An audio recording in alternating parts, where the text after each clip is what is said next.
जय हिंद दोस्तों। मैं नवीन शर्मा आप सभी का स्वागत करता हूं। आशा करता हूं आप सब एकदम अच्छे हैं, एकदम बेहतरीन हैं। एक बार सारे प्यारे दोस्त बताएंगे आप सब कैसे हैं। उम्मीद करेंगे अच्छे होंगे, बेहतरीन होंगे, शानदार होंगे। बहुत अच्छे से आप अपनी पढ़ाई को कर रहे होंगे। अनिकेत, आशी, ऋषभ चौधरी, मालती, मालविकेशु, अरे भैया तुमने नाम कहाँ से रखा है? शुभम, नवीन, राहुल, अभिषेक, आदर्श, सुमित, कुलदीप, सारे प्यारे साथियों का बहुत सारा स्वागत है। और दोस्त आप सब लोग जानते हैं कल हम बाबर को पढ़ रहे थे, तो उम्मीद करेंगे आप एक अच्छा रिवीजन करते होंगे और अभी भी एक अच्छे साथी की तरह बिना कोई बात किए हुए खुद को एकदम से फोकस पर रख करके आज की क्लास की तरफ हम चलते हैं। ठीक है, तो हमने आपको बताया था हुमायूं के कितने बेटे थे? 4 बेटे थे। कौन कौन थे? हुमायूं, अस्करी, कामरान और हिंदाल। उसमें जो बड़ा बेटा है हुमायूं वो गद्दी पर बैठता है। और हुमायूं का जो कार्यकाल रहा वो 2 हिस्सों में आपको दिख रहा है। एक हिस्सा तो वो है एक हिस्सा तो वो है जब हुमायूं 1530 से 1540 रहा, यानी 10 वर्षों तक रहा। तो 1540। और एक हिस्सा वो है जब हुमायूं 1555 से 1556 रहा। 2 कार्यकाल हो गए। ये क्यों है? देखिए, 1540 में हुमायूं को इस देश से भागना पड़ा था। यह देश हिंदुस्तान छोड़ के भागना पड़ा था और उसका कारण था शेर शाह सूरी। मैंने कल आपको बताया था सूरी वंश कितने दिनों तक रहा था, एक बार आप सारे लोग बताएं। तो आप कहेंगे एकदम से ठीक है। आयुष, बहुत ध्यान से। तो हुमायूं के बचपन का नाम नसरुद्दीन मोहम्मद खोदमीर था। जन्म काबुल में हुआ। माता माहम बेगम थी, अर्थात बाबर की पत्नी थी। गद्दी पर बैठने से पहले वो बदख्शा जगह हुआ करती थी, भारत में उसका सूबेदार था। इसका राज्याभिषेक जो हुआ, यानी ये गद्दी पर कब बैठा, इसका राज्याभिषेक हुआ 1530 आगरा में। क्योंकि मुगलों के टाइम पर जो सेंटर था वो दिल्ली की जगह आपका आगरा हो चुका था। जैसे ही हुमायूं बैठता है तो अपने शुरुआती दिनों में हुमायूं काफ़ी सफल रहा। और ऐसा नहीं था हुमायूं के बारे में जैसा लोग ये परसेप्शन बना लेते हैं कि हुमायूं तो बहुत कमज़ोर था। नहीं, अपने शुरुआती दिनों में वो काफ़ी सफल शासक रहा था। बस ये समझिए उसके टाइम पर एक शेर शाह सूरी जैसे व्यक्ति का उत्कर्ष हो गया। शेर शाह सूरी जैसा व्यक्ति उसके सामने आ खड़ा हुआ, जो ज़्यादा समझदार, ज़्यादा योग्य था हुमायूं के मुकाबले। 1531 में कालिंजर बांदा, यानी कि बांदा यूपी में एक किला पड़ता है, उस किले को भी इसने जीता। वो प्रताप रुद्रदेव के अधीन था। महमूद लोदी को आने की सूचना प्राप्त करती है तो शेर खान ने चुनार दुर्ग पर अपना नियंत्रण कर लिया। ठीक है, शेर खान ने कहाँ पर? मिर्जापुर में। ये मिर्जापुर की बात है। शेर खान वहां पर बैठा हुआ है। देखिए, ये क्या मिर्जापुर की मैं बात कर रहा हूँ, ये यहाँ समझना आप आराम से। जब आप इधर से होकर के इधर पूर्वी भारत की तरफ जाओगे, यानी बंगाल की तरफ, बिहार की तरफ, तो यहाँ पर जो मिर्जापुर था इसको कहा जाता है कि मिर्जापुर के किले पर जिसका कंट्रोल हो गया, मिर्जापुर के किले पर जिसका कंट्रोल हो गया वो पूर्व की राजनीति को कंट्रोल करता था। तो जैसे ही पता चलता है आपका शेरशाह सूरी बोलूं मैं, शेर खान बोलूं, ये सब एक ही नाम है। शेरशाह सूरी पहले बाबर की सेना में था। बाबर ने बहुत चेतावनियां दी थी हुमायूं को। उसने कहा था कि शेरशाह सूरी जैसे व्यक्ति से बच के रहना है, क्योंकि बाबर जानता था उसके नज़दीकी एक सेनापति के रूप में उसने काम किया था। तो शेर खान ने सबसे पहले सोचा कि भाई मुझे इस चुनार के दुर्ग पर, यहाँ पर आपका नियंत्रण रखना है। और फिर इसने रिश्तेदारी के माध्यम से यहाँ एक विधवा से इसने शादी कर ली, मतलब वैवाहिक संबंध भी स्थापित किए और चुनार के किले पर अपना कंट्रोल भी किया। बात क्लियर है? चुनार का किला किसके कंट्रोल में है? आपका शेरशाह सूरी के में। इन्हीं दौर में 1532 में चुनार का जो किला था वो घेरा। ठीक है, मिर्जापुर में था चुनार का किला, किसने घेरा? हुमायूं ने घेरा। लेकिन इस पर पूरी तरह से वो कंट्रोल नहीं पा पाया हुमायूं। एक व्यक्ति था हिंदू बेग, उसके माध्यम से एक संधि हो गई दोनों में बराबर बराबर पर, कि ना तो वो अंदर गए ना ये बाहर हुए, और ये समर्पण को तैयार हो गए। देवरिया या दोहरिया अभियान बहुत पूछा जाता है भैया, इसको महत्वपूर्ण मार्क करना। इसको देवरिया भी कहते हैं कि हुमायूं ने देवरिया अभियान कब किया था, यूपी का। तो दोहरिया को जीता। इसमें इसने क्या किया? शेरशाह सूरी और महमूद लोदी को इकट्ठे हरा दिया था। तो यही शेरशाह सूरी है जिसको हुमायूं शुरुआत में हरा देता है। इसीलिए मैंने कहा शुरुआत में वो अच्छा शासन कर रहा था, लेकिन बाद में वो इन्हीं व्यक्ति के द्वारा हार जाएगा। किताबें पढ़ने का हुमायूं को बहुत शौक था। सप्ताह में अलग अलग रंग के कपड़े पहनता था। ज्योतिष में बहुत विश्वास रखता था। शनिवार को ऐसे रंग के कपड़े पहनने हैं, सोमवार को ऐसे रंग के कपड़े पहनने हैं। तो कपड़े बदलने में, ज्योतिष में, इस सब में, एस्ट्रोनॉमी में, खगोल विज्ञान में, तो उसने अपने लिए एक पुस्तकालय बनवाई, एक लाइब्रेरी बनवाई। बहुत पढ़ता था। ये कहते हैं वो अफीम खाता रहता था, शराब पीता रहता था, लेकिन पढ़ता रहता था। और इसी पुस्तकालय की सीढ़ियों से बाद में गिर करके उसकी मौत हुई। तो यानी कि उस समय भी वो पढ़ रहा था। दीनपनाह पुस्तकालय दिल्ली की उसने स्थापना की कब? 1533 में हुमायूं के द्वारा। 1535 में गुजरात विजय हासिल करके गुजरात का सूबेदार अस्करी को बनाया। किसको बनाया? अस्करी कौन था? इसका भाई है। 1539 में बंगाल गौड़ प्रदेश को जीतकर उसका नाम जन्नताबाद कर दिया, यानी बंगाल तक पहुंच गया। अब आप मुझे बताओ कि इस समय तक ये कामयाब शासक है या नहीं है? आप कहेंगे हाँ जी। दिल्ली का नियंत्रण ये दे के आया था शेख बहलोल को। लेकिन जो यहां पर याद रखना, बंगाल विजय के दौरान, यानी कि कहां पहुंच चुका है आपका हुमायूं? हुमायूं पहुंच चुका है बंगाल, यानी कि पूर्वी हिस्से पर। और यहां वो अभियान कर रहा है और जिम्मेदारी देके गया है शेख बहलोल को। लेकिन होता क्या है, हुमायूं का ही एक भाई है आपका हिंदाल। बंगाल विजय के दौरान हिंदाल ने शेख बहलोल की हत्या करके, यानी कि जिसको जिम्मेदारी हुमायूं देके गया, उसी की हत्या करके खुद दिल्ली की गद्दी पर बोल दिया मैं सम्राट हूं। और इस समय पर हुमायूं कहाँ था? बंगाल में। तो हुमायूं तुरंत भागता है। तो तुरंत जाएगा तो छोटा रास्ता अपनाने पड़ेगा। अब छोटा रास्ता अपनाता था तो बीच में घेराबंदी करके बैठा हुआ था शेर शाह सूरी। उसने इस मौके का फायदा उठाया और इस मौके का फायदा उठा करके दिल्ली वापस जाते समय चौसा का युद्ध 1539 में हुआ। एसएससी बहुत पूछती है भैया, सर मैं याद करता हूँ भूलता हूँ। बच्चे इसकी कोई दवाई नहीं आती, बार बार रिवीजन करें, कभी कोई दवाई नहीं मिलेगी। योगेश भाई इसकी कोई दवाई नहीं है, सब बच्चों के साथ में है। अगर आप इंसान हैं तो अगर आप कुछ भूलते हैं तो याद रखना आप इंसान हैं, आप रोबोट नहीं हैं। यही आपका कॉन्फिडेंस बढ़ाने का तरीका है। अब बार याद रखेंगे, फिर याद रखेंगे, फिर याद रखेंगे, चीज़ें याद आएंगी।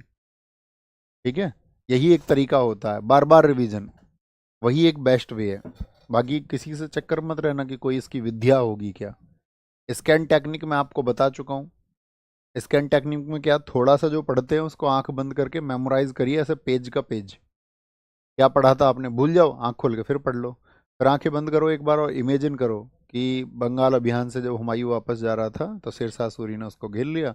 1539 में चौसा का युद्ध हो गया इस तरह से। तो हुमायूं वर्सेस शेरशाह सूरी ये हुआ। कौन हार गया? हुमायूं। यहाँ हुमायूं कर्मनाशा नदी में कूद गया और एक निजाम भिश्ती ने इसकी जान बचाई, जिसके बारे में कहा जाता है कि हुमायूं ने अपनी जान बचाने के बदले में इसको एक दिन के लिए दिल्ली का बादशाह बनाया था। कहीं कहीं कहा जाता है इसको 2.5 दिन के लिए दिल्ली का बादशाह बनाया गया। और जब वो बादशाह बना था तो उसने चमड़े के कॉइन्स चलाए थे, लेदर कॉइन्स, चमड़े के सिक्के। चमड़े के सिक्के मोहम्मद बिन तुगलक ने भी चलाए थे और निजाम भिश्ती ने। नोट, चौसा का जो युद्ध हुआ वो कर्मनाशा और गंगा नदी के बीच में हुआ। यहीं शेर शाह को जब वो हुमायूं को हरा देता है तो शेर शाह की उपाधि मिलती है। 1540 में कन्नौज का युद्ध हुआ, जिसको हम बिलग्राम का युद्ध भी कहते हैं। इसमें हुमायूं वर्सेस शेर शाह, और इसमें क्या हो जाता है, शेर शाह सूरी जीता और दिल्ली पर द्वितीय अफगान वंश की स्थापना हो गई। यानी कि वापस से जब युद्ध होता है तो कहते हैं इतना तीव्र आक्रमण किया शेर शाह सूरी ने कि भागना पड़ा हुमायूं को। वो आगरा गया, आगरा से उसने पैसा उठाया और भाग गया यहाँ से, हिंदुस्तान से। ठीक है, तो दिल्ली पर द्वितीय अफगान वंश आ गया। अब मेरा क्वेश्चन रहेगा दिल्ली पर प्रथम अफगान वंश कौन सा है? तो आप क्या कहेंगे? लोधी वंश था, याद है ना। और ये अफगान भारत में कब आए थे? बलबन के टाइम पर, जब बलबन ने, बताइए कौन सी, लोहेम रक्त नीति, याद है? लोह एवं रक्त नीति, आयरन एंड ब्लड पॉलिसी उसने अपनाई थी मेवातियों के खिलाफ। और तो इसने क्या किया, सूरी साम्राज्य की स्थापना की। हुमायूं भाग करके आगरा से पंजाब गया, पंजाब से सिंध ईरान गया और 1541 में हमीदा बानो बेगम से उसने शादी कर ली, हमीदा बानो बेगम से। ओके, हमीदा बानो बेगम ही वो स्त्री है जिससे बाद में अकबर पैदा हुआ। बाद में इसके पुत्र अकबर का जन्म हुआ 1542 में। बहुत सारे लोग कहते हैं जी जब ये यहाँ से भाग गया 1540 में तो 1542 में अकबर का जन्म कैसे हो गया? अबे बुद्धू, हिंदुस्तान में ही अकबर का जन्म हो सकता है क्या? बाहर जन्म नहीं हो सकता। 1540 में बाहर भागा, जहां बाहर था वहीं अकबर का जन्म हुआ। राणा वीर साल पंजाब के यहाँ पर अकबर का जन्म हुआ था। 1545 में अस्करी और कामरान से काबुल और कांधार इसने जीता, क्योंकि इसके भाइयों ने उस पर कंट्रोल कर लिया था हुमायूं ने। 1555 में हुमायूं भारत में वापस आया। कितने साल बाद आया है? 15 वर्ष बाद। 1555 में उसने मच्छीवाड़ा का युद्ध जीता। 1555 में उसने सरहिंद का युद्ध जीता। तो बहुत बार क्वेश्चन पूछा गया है कि हुमायूं की वापसी भारत की सीमाओं में किस युद्ध के द्वारा हुई? तो सरहिंद के युद्ध में। ठीक है। इसके बदले में जो इसको रोकना चाहते थे, हैबत खान, तातार खान, उन सबको इसने हराया था। ठीक है, सरहिंद के युद्ध में। इस युद्ध के बाद हुमायूं ने अकबर को लाहौर की जिम्मेदारी दी, उसको गवर्नर बनाया कि भाई इतने कल को शासन संभालना है, मेरा बेटा है। अकबर का जो लालन पालन हुआ था वो हुआ था उसके चाचा अस्करी के यहाँ। अकबर तो बेचारे के छोटे की जिंदगी ऐसे ही बीती है, तो वो बात करेंगे। 1556 में हुमायूं की 3 पनाह पुस्तकालय की सीढ़ियों से गिरकर मौत हुई। इसके बारे में एक इतिहासकार हुए हैं स्टैनले लैंडपूल। उन्होंने हुमायूं के जीवन को एक लड़खड़ाता जीवन कहा है, क्योंकि देखिए पूरे जीवन वो संघर्ष करता रहा, भागता रहा, 15 वर्ष भागता रहा, और अंत में गिरकर उसकी मौत हो गई। तो ये कहा जाता है कि हुमायूं की तो पूरी जिंदगी लड़खड़ाते हुए गई, और अंत में भी उसकी जो मौत हुई वो लड़खड़ाते हुए मरा, लड़खड़ाते हुए उसकी जिंदगी का अंत हुआ। हुमायूं के बारे में जो जानकारी देती है वो पुस्तक है हुमायूं नामा। इसकी चचेरी बहन थी गुलबदन बेगम। पूछा जाता है गुलबदन बेगम से क्या रिश्ता था। और हुमायूं नामा जो कि फारसी भाषा में लिखी गई वो गुलबदन बेगम ने लिखी है। हुमायूं का मकबरा कहाँ पर है जी? दिल्ली में है। मकबरा बनवाया किसने था? हाजी बेगम ने। बीगा बेगम इसकी वाइफ है। 1565 से 72। इसका जो आर्किटेक्ट था वो मिर्जा ग्यात था। इसका नाम पूछा जाता है हुमायूं के मकबरे का वास्तुकार कौन था। जैसे कि आप जानते हो ये इतनी चर्चित इमारत रही है, इसको यूनेस्को में शामिल किया गया।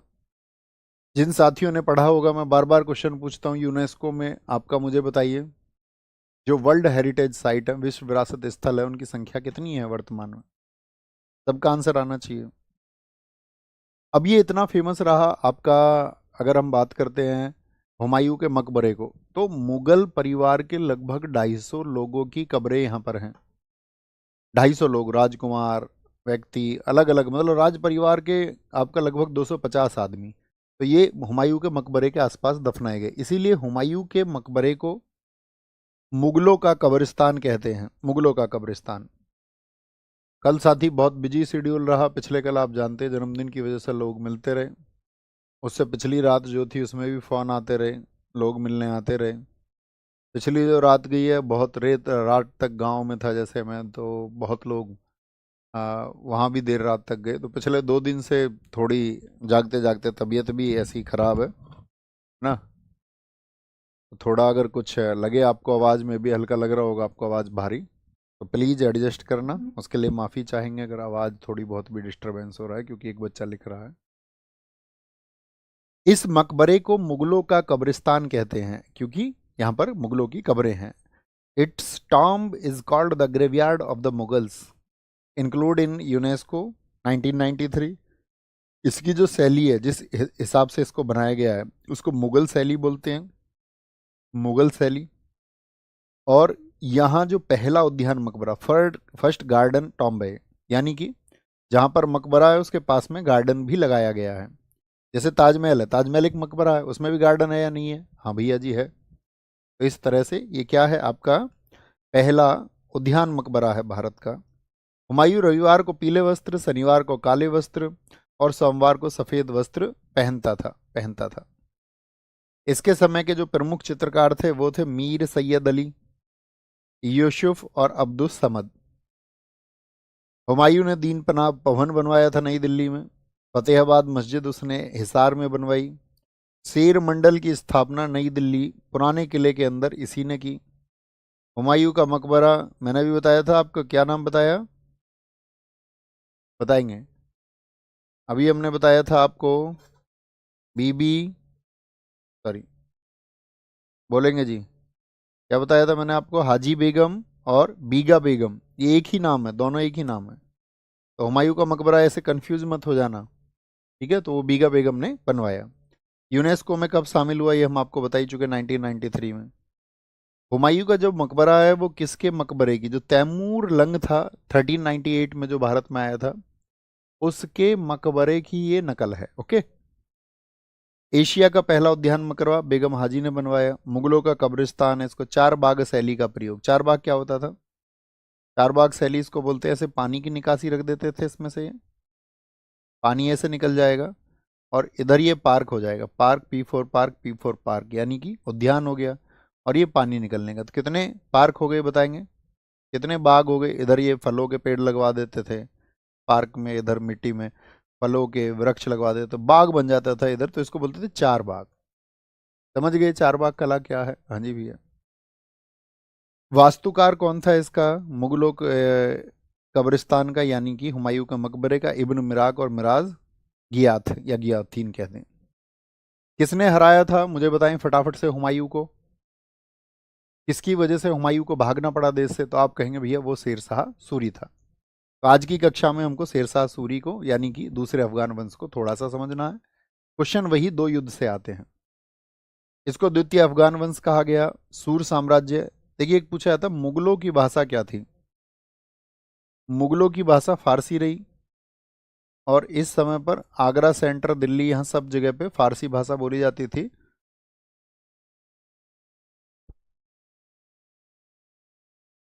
जो मुगलों की भाषा रही वही भाषा रही आपकी किसकी? सूर साम्राज्य की भी।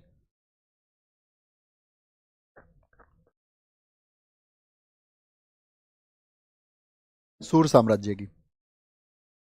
अगर आपको शेरशाह सूरी का इतिहास पढ़ना है तो वो तारीख शेरशाही पुस्तक में मिलेगा, जिसको अब्बास खान सरवानी ने लिखवाया। अनबास नहीं, अब्बास। क्योंकि अकबर ये जानना चाहता था कि उसके पिता को किन हालातों में यहाँ से मजबूर होकर भागना पड़ा, उनको किसने हराया था, वो किस तरह का व्यक्ति था। तो अकबर ने कहा उस व्यक्ति के बारे में सब कुछ लिखिए। तो अब्बास खान सरवानी वो व्यक्ति है जिसने अकबर के कहने पर तारीख शेरशाही पुस्तक को लिखा। और तारीख शेरशाही नाम से ही आपको पता है शेरशाह सूरी से संबंधित है। शेरशाह सूरी के बारे में देखिए। शेरशाह सूरी, जिसके बचपन का नाम फरीद खां था, बहुत योग्य व्यक्ति था, और अपने बुजुर्ग अवस्था में जाकर के इसको शासन मिला था, बुजुर्ग अवस्था में। लेकिन बहुत योग्य व्यक्ति था, है ना। ऐसा नहीं था कि भाई कोई राज परिवार में जन्मा व्यक्ति हो। जन्म 1427 में हुआ था, तो आप समझिए 1540 में उम्र कितनी होगी होगी 1540 में, तो 67 साल पूरी जिंदगी योजनाएं बनाई, और 67 पे जाके एग्जीक्यूट करने को मौका मिला। जैसे आप दुनिया में एक उदाहरण सुनते होगे, अब्राहम लिंकन, अमेरिका में बहुत चुनाव हारते रहे लेकिन अंत में अमेरिका के राष्ट्रपति बने। ये सब कहानियां हमको ये सिखाती हैं कि आपका जो काम है वो कर्म करने का है, फल बाद में जो आपको मिलना होगा वो मिलेगा। अगर आपने सही नीयत से काम किया है तो वो मेहनत कभी बेकार नहीं जाती। इसीलिए कभी भी आप पढ़ाई के दौरान डिमोटिवेट हो रहे हैं तो सोचना कि ये कभी मेहनत जो आप कर रहे हैं खराब नहीं जाएगी, ये हमेशा आपके लिए यूजफुल होगी, और एक ना एक दिन ये आपके काम जरूर आएगी, और तब आप देखोगे कि आप बहुत आसानी से उन चीज़ों को फिर टैकल कर पा रहे हैं। पिता हसन खां था, पिता छोटे जागीरदार थे इनके, और बिहार के सूबेदार बहा खान लोबानी के यहाँ पर ये काम करते थे। बिहार का जो सूबेदार था बहार खान लोहानी, जिसको हम मोहम्मद शाह के नाम से जानते हैं, बहार खान लोहानी ने ही शेर खान को उपाधि दी थी, क्योंकि जो शेरशाह सूरी है तो उसको अपनी जो माताजी थी, उसकी माताजी जो है बाकी लोगों की तरफ हो गई थी, इसके बाकी भाइयों की तरफ। तो शेरशाह सूरी को वो हिस्सा नहीं देना चाहते थे उसके पिता की जागीर का, तो शेरशाह सूरी छोड़ के चला जाता है सब कुछ, और वो आपका बहार खान लोहानी के यहाँ काम करने लगता है। और होशियार था, कूटनीतिक था, तो उसके बेटे को पढ़ाने का काम मिला, उसके बेटे को तलवारबाजी सिखाने का काम मिला, और ये शेरशाह सूरी ने बहुत अच्छे से किया। और कहते उसी दौरान एक शिकार में उसने एक शेर को मार दिया, तो तब से फरीद खान को शेर खान के नाम से जाना जाने लगा। बाद में कुछ समय बाद क्या होता है, इसी बहार खान लोहानी की डेथ हो जाती है, जिसके यहाँ जागीर में ये काम करता है। शेरशाह ने मौके का फायदा उठाया और शेरशाह ने बहार खान लोहानी की विधवा दूदू बेगम से विवाह कर लिया। किससे विवाह कर लिया? दूदू बेगम से। 1529 में बंगाल में नुसरत शाह को इसने हराया और हजरत अली की उपाधि धारण कर ली, जिसको कई बार हजरत आला भी कहा जाता है। अब सबको कुछ पता नहीं था इस समय पर, ये वही युग है। देखिए 1529, इस समय पर क्या हो रहा था? भारत में कौन सा युद्ध हुआ था 1529 में? तो आप कहेंगे बाबर था भैया इस समय पर।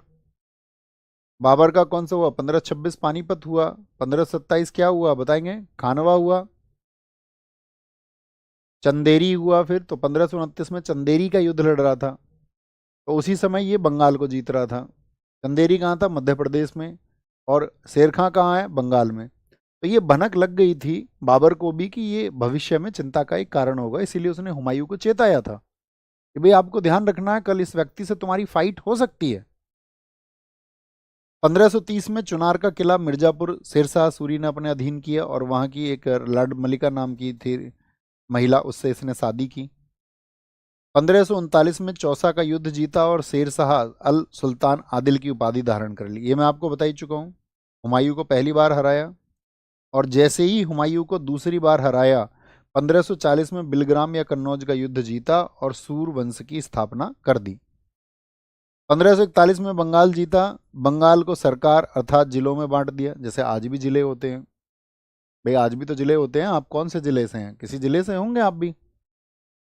और उसके नियंत्रण के लिए सिरदार, जिनको हम सिरदार भी कहते थे, आज सरदार भी कहते हैं, तो पूरे जो क्षेत्र था उसको बांट दिया। छोटे हिस्से में ये बना दिया, बड़ा हिस्सा बना दिया, छोटा बना दिया, बड़ा, छोटा, इस तरह से हिस्से बना करके उसको बोल दिया गया कि आप इस पे नियंत्रण करेंगे, आप है सिरदार। और जो नियंत्रण के लिए रखा गया वो रखा गया अमीर बांग्ला को। ठीक है, इन पर नियंत्रण के लिए सिरदार के ऊपर भी एक अधिकारी होगा, अमीर बांग्ला। 1542 में वो मध्य प्रदेश के मालवा क्षेत्र को जीतता है। ठीक है, मालवा क्षेत्र को बोलेंगे अभी फटाफट से।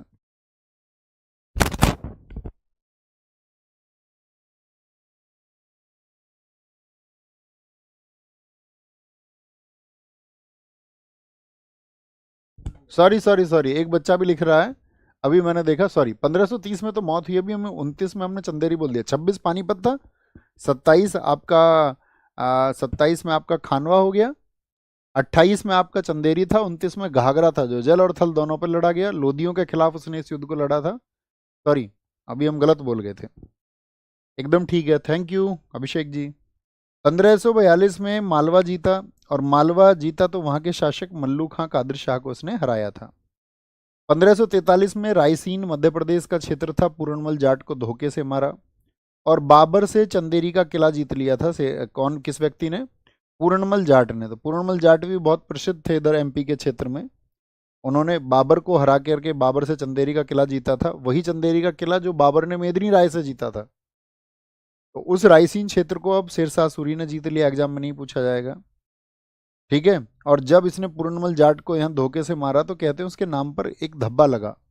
ठीक है, deep stain on the name of Sher Shah, यानी कि उसके नाम पर एक दाग लगा कि ये तो धोखेबाज आदमी है। 1544 में गिरी और सुमेल, जैतारण और जोधपुर का युद्ध उसने जीता। ये बहुत इंपॉर्टेंट है, ये इसकी इच्छा थी, और इसमें इसने यहाँ पर व्यक्ति भी लगाए काफी। ठीक है, तो कौन बोलेंगे यहाँ पर?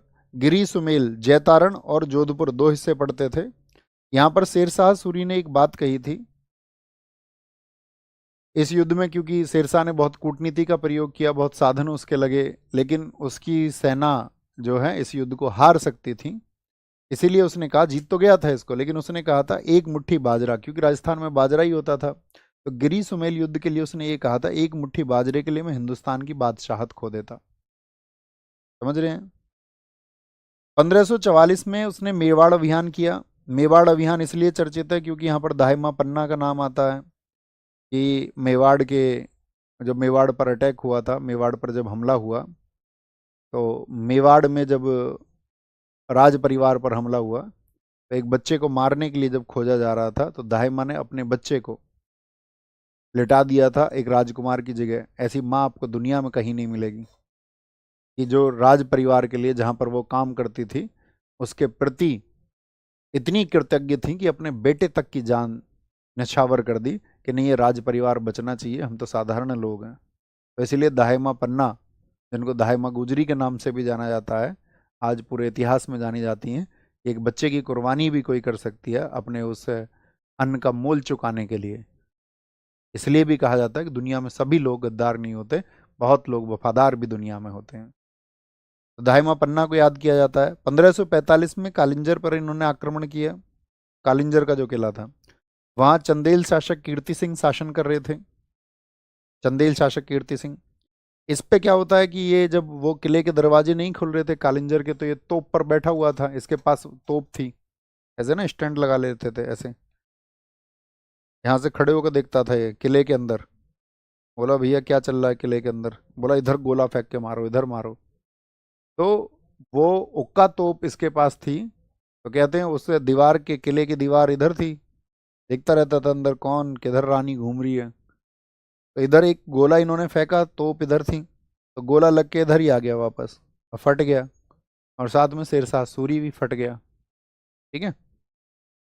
तो बांदा उत्तर प्रदेश में जो कालिंजर का किला है, यहाँ उक्का तोप का इस्तेमाल हुआ था और गोला फटने से शेरशाह सूरी की मौत हो गई। शेरशाह सूरी का जो साथी आपका मकबरा है, टॉम्ब है, वो सासाराम में बिहार में है, बहुत पूछा जाता है। शेरशाह सूरी की और कौन कौन सी बातें हैं? शेरशाह सूरी की भू राजस्व व्यवस्था उसने पैदावार का 1/3 कर रखी थी, लेकिन किस आधार पर दिखता था? उत्पादन के आधार पर। यानी अगर फसल नहीं हुई है, जैसे कि अभी आपने देखा होगा, अभी बरसात हुई थी, हमारे यहाँ पर धान की फसल थी, किसानों की धान की सारी फसल खराब हो गई, सरकार को कोई फर्क नहीं पड़ा, किसान की धान की फसल खराब हुई है, कोई दिक्कत नहीं, हो जाती है, क्या हो गया, इग्नोर कर देते, ध्यान नहीं देते। ठीक है ना? तो वो पैदावार का 1/3। अब जो लोग शहरों में बैठे हुए हैं, जिनके पिताजी कॉरपोरेट में हैं, जिनके घर सरकारी नौकरी है, कुछ है, जिनको खेतों में काम नहीं करना पड़ रहा, वो मजदूर की हालत थोड़ी समझ सकते हैं।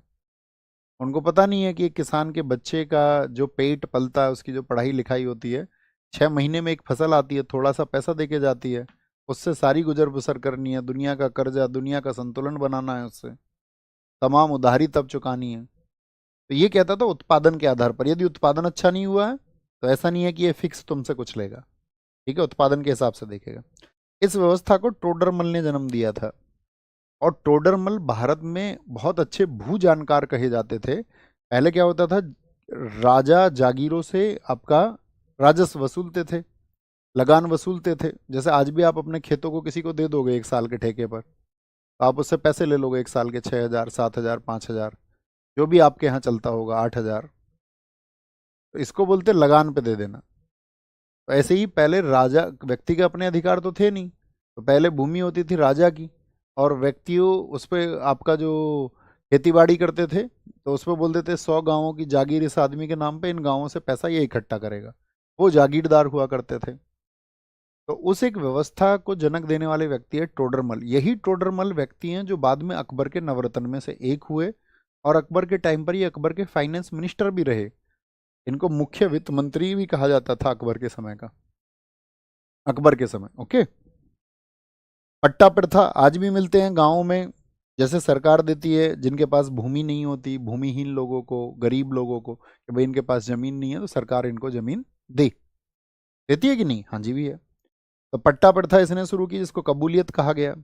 आज जो रुपया चलता है वर्तमान स्वरूप का, ये इसी ने चलाया। चांदी और तांबे का टंका का बना होता था, 180 ग्रेन वजन। दाम, दाम इसने चलाया, तांबे का बना हुआ। सड़क ए आजम, जीटी रोड का नाम सबने सुना होगा। दरअसल में जीटी रोड भारत में बहुत पुरानी है, वो मौर्य काल के समय से थी। तब उसको बोले जाते थे उत्तरापथ। यानी उत्तरापथ ऐसे था, कुछ ऐसे समझिए, आज पाकिस्तान से बात करें और इधर बंगाल तक ऐसे था। तो इसी उत्तरापथ को पहले साफ कराया था मौर्य साम्राज्य के समय, मिट्टी डाल के बनवाया था। लेकिन इसने क्या किया था, इसकी साफ सफाई सब करवाई। इसको नाम दिया था शेरशाह सूरी ने सड़क ए आजम। लेकिन बाद में जब ब्रिटिश गवर्नमेंट आई, तो इस पर कुछ आपका पत्थर डलवाए गए। सड़क तब भी नहीं बनी थी, तो पत्थर डलवाए गए, तब इसको बोला गया GT road, grand truck road. Auckland ने ये नाम दे दिया था इसको। रोहतासगढ़ के किले का निर्माण करवाया। कुछ लोग कहते नहीं, इसने निर्माण नहीं कराया था, इसने तो छीन लिया था। डाक सेवा का जनक इसके प्रमुख थे हेमू। आपका अला किसने शुरू किया? शेरशाह सूरी ने। शेरशाह सूरी की गुप्तचर प्रणाली बहुत मजबूत कही जाती है, उसका भी प्रमुख हुआ करता था हेमू। हेमू का मतलब है हेमचंद्र विक्रमादित्य, हेमचंद्र विक्रमादित्य। और हेमचंद्र विक्रमादित्य वो व्यक्ति है जो दिल्ली की गद्दी पर अंतिम हिंदू सम्राट था। इसके बाद में दिल्ली की गद्दी पर कोई हिंदू शासक नहीं बैठा था। ओके। दीवान वजारत, इसने एक डिपार्टमेंट बनाया था लगान और अर्थव्यवस्था इकट्ठी करने के लिए। दीवान इंसा बहुत पूछा जाता है, सूरी साम्राज्य में दीवान इंसा जो विभाग था उसका संबंध किससे था? दीवान कजा, काजी, काजी से याद रखो, याद है मैंने बताया था इब्न बतूता को दिल्ली का काजी बनाया किसने? दो ऑप्शन देता हूं मैं आपको, फिरोज शाह तुगलक या मोहम्मद बिन तुगलक। तो आप कहेंगे भैया मोहम्मद बिन तुगलक ने बनाया था। तो कजा का मतलब ही होता था न्याय, और जो देखता था जस्टिस वो होता था काजी। इसके समय मलिक मोहम्मद जायसी ने 1540 एडी में पद्मावत को लिखा। पद्मावत याद है, जिसमें रानी पद्मिनी की कहानी है। मैंने आपको बताया था अलाउद्दीन खिलजी का 1303 का चित्तौड़ का अभियान। तो मैंने कहा था अलाउद्दीन का अभियान तो हुआ था 1303 चित्तौड़ में, लेकिन मलिक मोहम्मद जायसी कब लिख रहा है किताब को? शेरशाह सूरी के समय 1540 में। तो मैंने कहा था आपसे इतने सालों बाद उस किताब की विश्वसनीयता पर सवाल उठाते हैं बहुत सारे इतिहासकार। हेग और कानूनगो ने माना है कि जो शेरशाह सूरी का शासन था वो अकबर के शासन से भी श्रेष्ठ है। शेरशाह सूरी का मकबरा कहाँ है? बिहार में। शेरशाह सूरी मस्जिद कहाँ है? बिहार में। रोहतासगढ़ का किला कहाँ है? बिहार में। इनकी दोस्त लोकेशन भी पूछ ली जाती है कई बार, जगह का नाम दे देगा, मैच मेकिंग को दे देगा, मिलान को दे देगा। पुराना किला किसने बनवाया? शेरशाह सूरी ने। कहाँ पर? नई दिल्ली में।